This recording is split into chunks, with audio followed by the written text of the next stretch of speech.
Welcome, everybody. I've got Jared here, and we're here to talk about the Star Wars Unlimited market.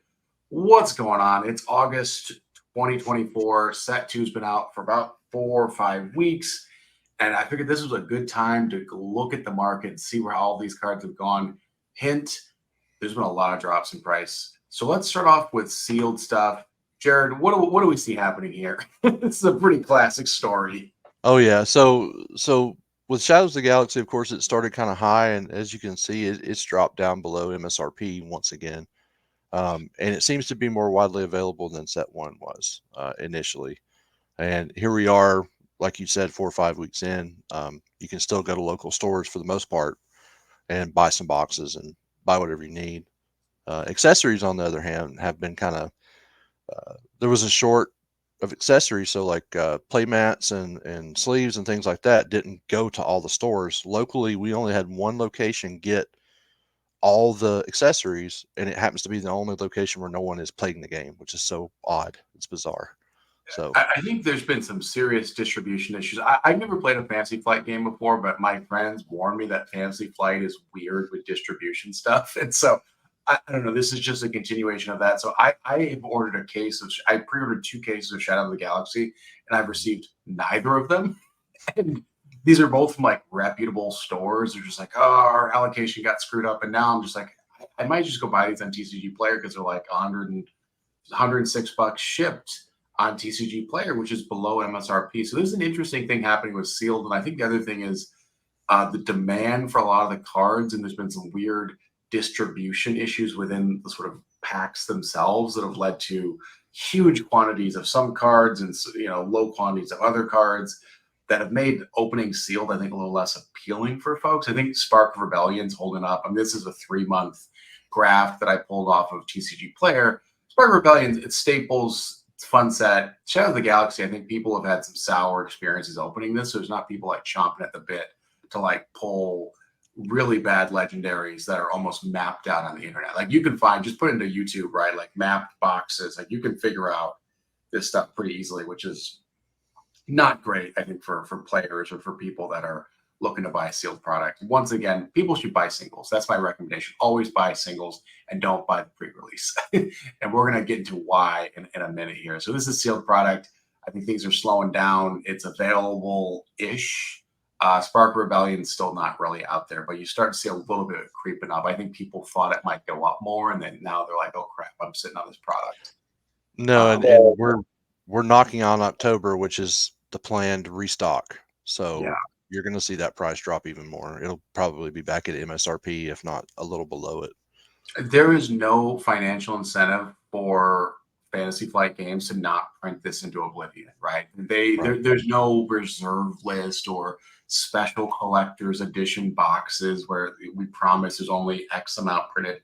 There's no reason for them not just to print this into infinity, right? And so I think that's just something to keep in mind if you're thinking about cards as value and all this stuff. Like, don't get in over your head on buying this stuff because the prices will come down, is my big prediction. They might go up a little bit first, but I think they're going to go down in the long run. All right, let's look at legendaries for sort of set 6 or set 1 rather. This is sort of the top 6. The thing that's really interesting to me here is how you see this little spike with some of these. Basically, when set 2 came out, it's people are like, oh, we thought Vader wasn't going to be that good, right around like 7, 12. Like, oh no, Vader's still very good, right? Like Maul is not the replacement. Boba Fett's not really, so Vader's around still like 50-ish bucks, a little over 50, 55, 56. Right. Boba Fett, there was a rule change that really hurt Boba Fett, right? The sort of leaders are not considered played, right? That was like a thing that came out like about a month and a half ago. Yeah, so it hurt his price a little bit, but he's still super viable as a unit, especially for 3 costs. So his price will, once it kind of stabilizes, it's probably going to stay there. I don't see it getting any cheaper than that $40 to $50 range, similar to Vader. But it did Yeah. hurt him a little bit, but not as much as I thought it would. And you start to see some of the other cards, like Luke was kind of similar story where it's like, oh, Luke is still actually very good, right? And the legendaries in set 2 are not nearly as good as Luke. They do different things, interesting things, but Luke is a staple. Vigilance with blue is still really good. And then the Millennium Falcon sort of rise here, $35 for a Millennium Falcon. Um, I picked up a bunch of these back in April for 15 bucks a piece. So I feel like a Yeah. genius, right? Like I am so smart. But really, it's just, it's interesting to see cards see new life in the meta. And so with the Millennium Falcon, what's happening there? Like, why is this kind of going up a little bit? So it saw some play in the beginning, and then it kind of dropped off, and then the double yellow Sabine deck was really popular in Store Showdown season. It Mm, was like the deck to beat, right? I actually played it at one of them and kind of goofed off and top eighted the event, So it's a really good deck. It's not necessarily autopilot, but Falcon is a key piece to that. Just being able to bring the Falcon out and play it and have it be ready. And it's continuing to see play in the new versions of those decks of that double yellow Sabine.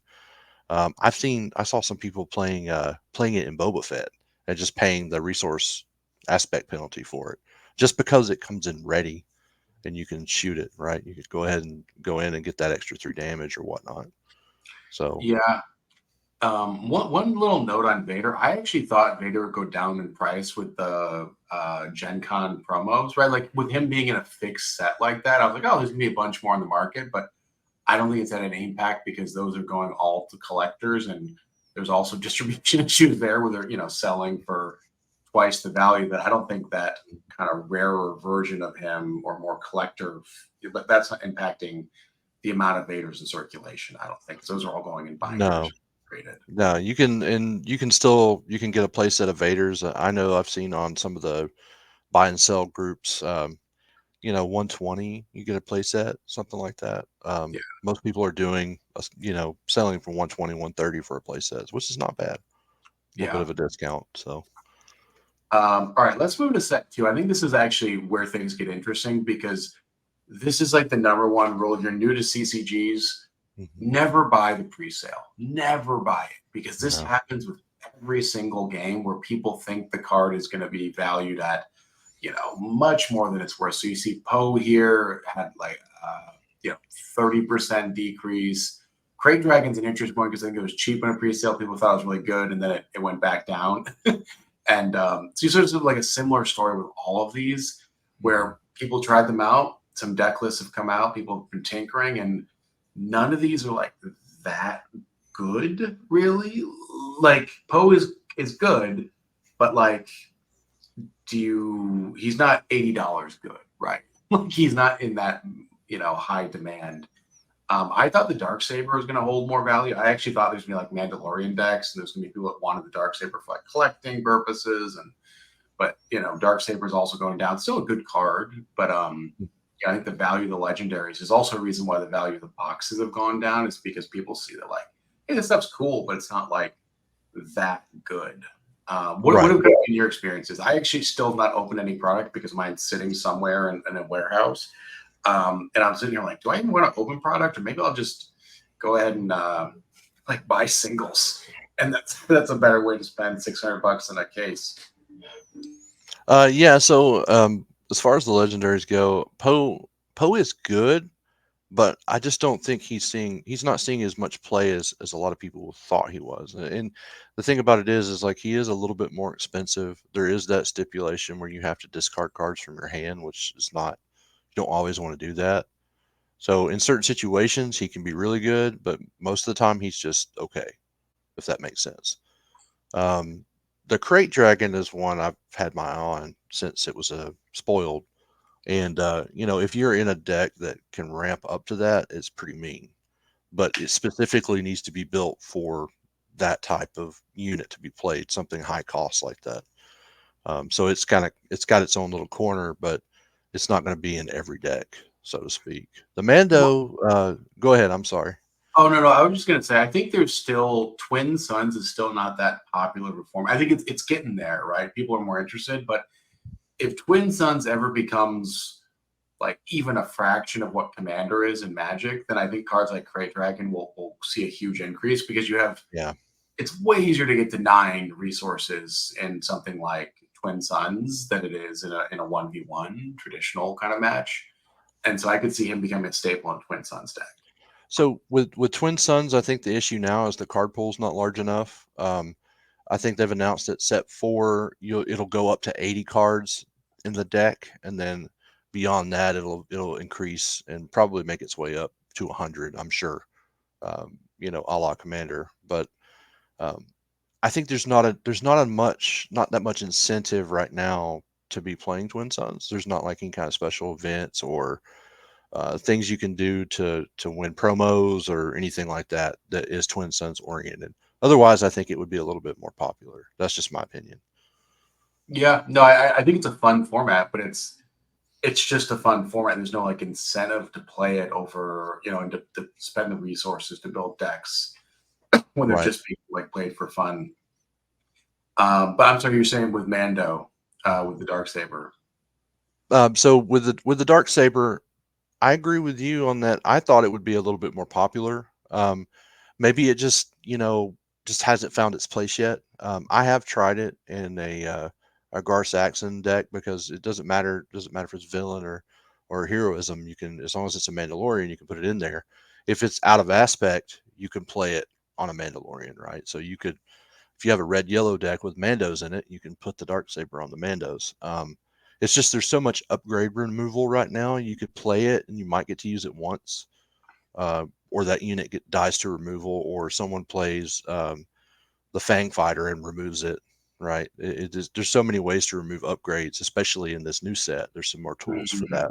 So it's a little, maybe not as viable as people thought it might be. It's also an expensive upgrade, right? It's a bummer to have a 4 bounce back from like a 1 or 2 removal kind of thing, right? Yeah.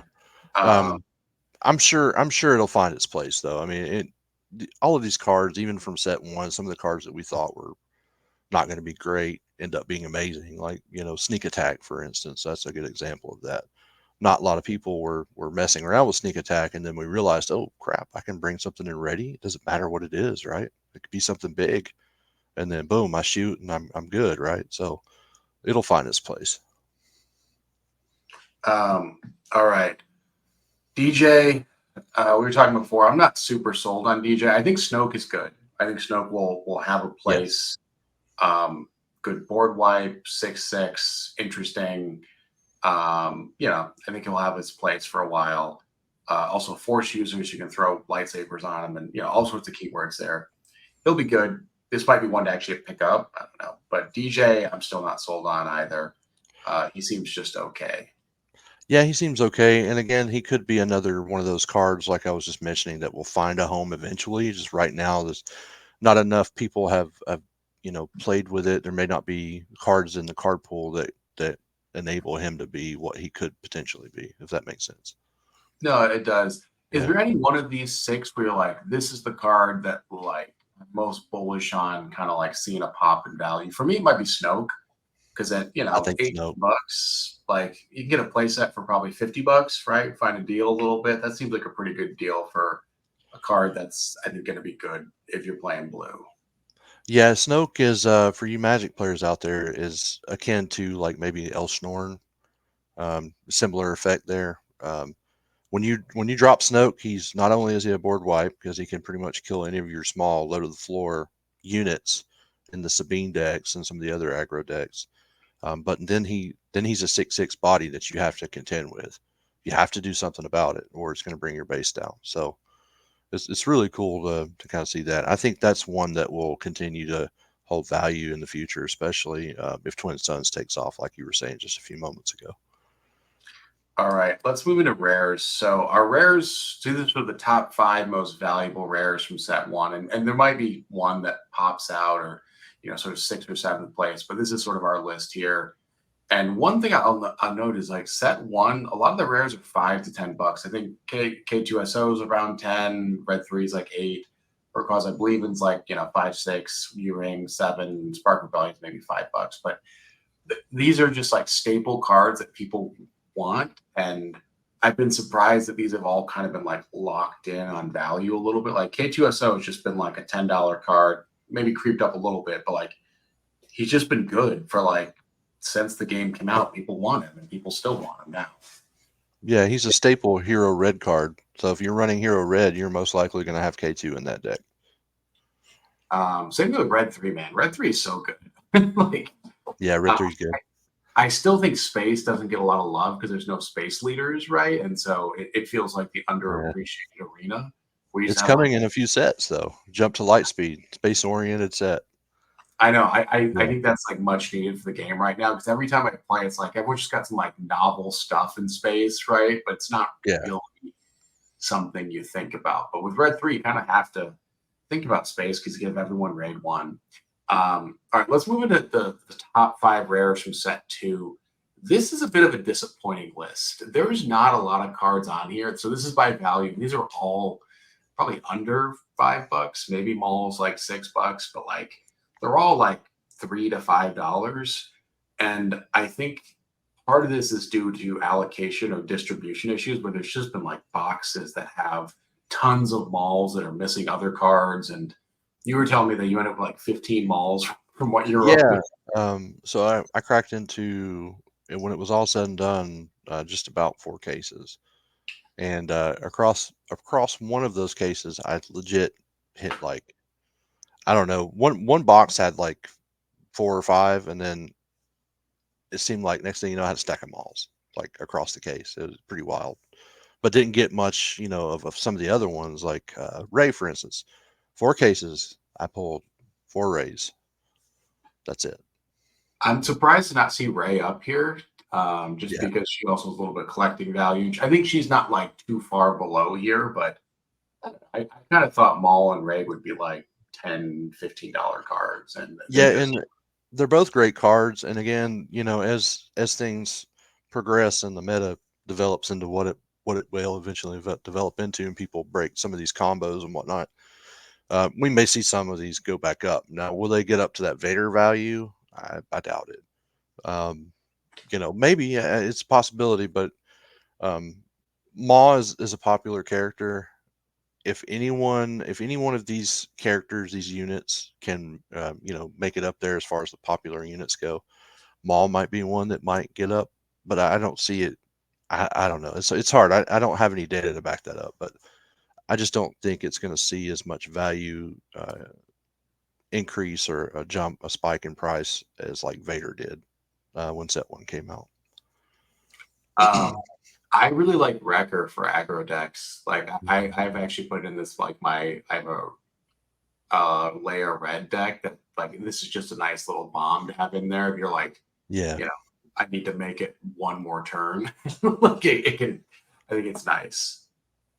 I mean, he'd be a good target for sneak attack.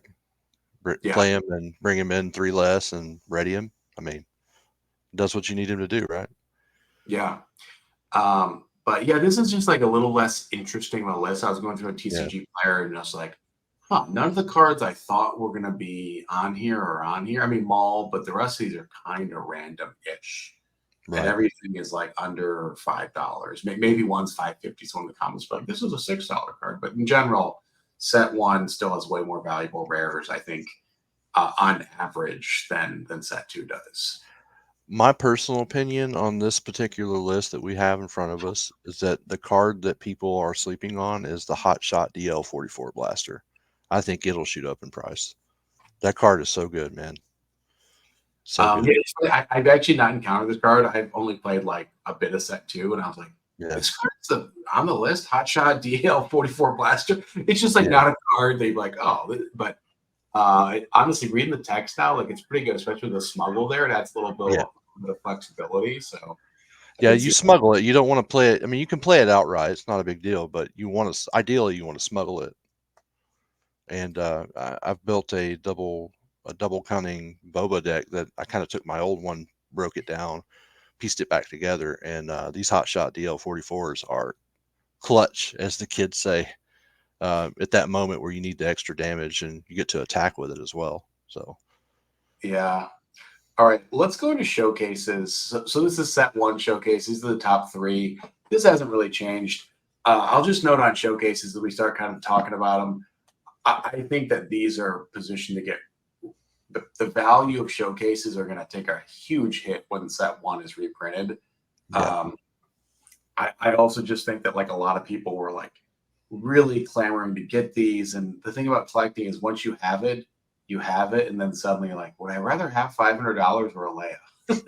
And so a lot of collecting is the chase, and you chase it, and then you finally Yeah, have it, and then you're like, maybe I'd rather have cash. So I could just see a lot of value drop in showcases, which I think has actually happened in set two showcases.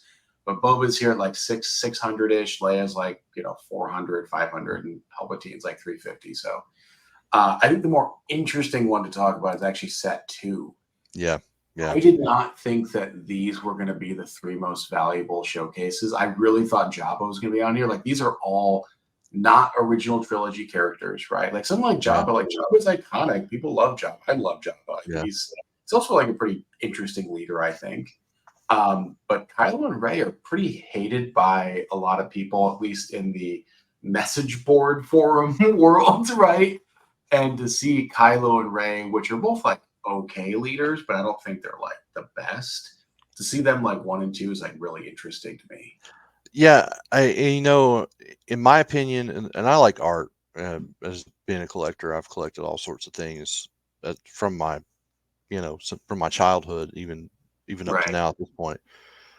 In my opinion, these three particular pieces are probably some of the best showcase art that I've seen so far. Especially, I'm a sucker for Mando. I like Mando a lot. Ray and Kylo are fine. I'm not going to get into that, but um, the Mando art is just clean. It looks like him. It looks like it's a shot from the show, and it's just really nice, clean artwork. Probably my favorite. And I do have that one. I don't have the other two, but um, Ray and Kylo is surprising. Being that their leader cards are just okay. Kylo being the better of the two, just because simply he can come out on 4 resources and you can throw a lightsaber on him and start swinging. Um, you know, I'm surprised that they're up there, but being that the art is probably some of the better art that we've seen, that has a lot to do with it, I think. And then also, I haven't seen as many of these be pulled. And watching all of the live streams I've watched and box openings, boxes that I've opened with friends and myself, we haven't pulled. We haven't seen any. None. No Kylo, no Ray. Yeah, it's interesting. I think that the distribution issues is something that needs to be Hmm. addressed in the next set because I think it's rattled a lot of people where people are just like, oh, all right, these are the first three packs. I could predict the next 21 packs based on that. Like, that's not good, Yeah. right? Um, but I will also just say that I think the rest of the showcases are all like 100 to 150 bucks, which is like pretty interesting because I could Yeah. see that the direction that a lot of them kind of go in from set one as well, right? Like kind of down where people are just like, oh, these are cool, but like I don't know if I'd rather have this or $400, right? Like, Right. Right. It depends on the person, man. It's they're there if you like them and you want to chase them and try to get them. Great. Good for you. I have some. I have like half of the set one showcases and then like 4 of the new ones. If I get them, great. If I don't get them, I'm not worried about it. Right. yeah, That's the way I'm treating it. that is a good approach here. All right, let's finish out here. I had a few sort of macro points that I pulled. So just a reminder, guys, even with scarce product, this stuff is massively printed and prices will fall quickly after release. Don't ever buy a pre-release. If you're thinking about getting this stuff, buy singles, wait 2 weeks, and things will sort of, the equilibrium will be found. And I think people will just be much happier knowing they got, a good deal and not they paid 40% more just because they needed it on July 7th rather than July 17th. I think my other thing is hyperspace foils are really the big chase items. I think, showcases are cool, but there's way more people I've encountered that like want to have hyperspace foil decks because their cards look beautiful. Um, Yeah, you they know, do.